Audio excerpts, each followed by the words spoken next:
नमस्कार भावांनो, बेलगाडा क्षेत्रातील देव वृत्समदौदाच्या मिंदे केसरी बकासूरच्या नावाने 2 चिठ्ठ्या निघालेल्या आहेत. तर उद्याचं मैदान मौजे आई एकविरा देवी केसरी या मैदानामध्ये उद्या आपल्याला बकासूर पळताना दिसणार आहे, मौजे वेरगाव कार्ला येथे.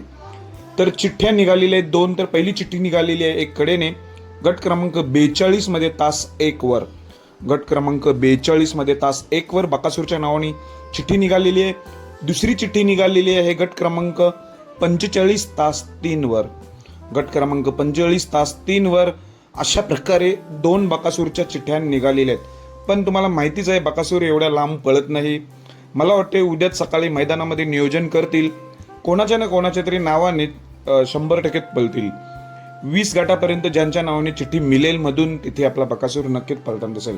कारण की गट क्रमांक 42 आणि गट क्रमांक 45 मध्ये या लांब चिठ्ठ्या आलेल्या आहेत, त्यामुळं बकासूर इथे पळणार नाही मला तरी वैयक्तिक वाटते. कारण की नेहमीच बकासूरला आपण बघत आलोय, जेव्हा जेव्हा लांब चिठ्ठ्या असतात तेव्हा बकासूर कोणाच्या नावाने तरी पळत असतो. 1 ते 20 गटामध्ये पळू शकते. उद्याच नियोजन करतील, जेव्हा मैदानात जातात तेव्हा चिठ्ठी मिळते तसं नियोजन करत असतात. बेस्ट ऑफ लक बकासूरला. धन्यवाद.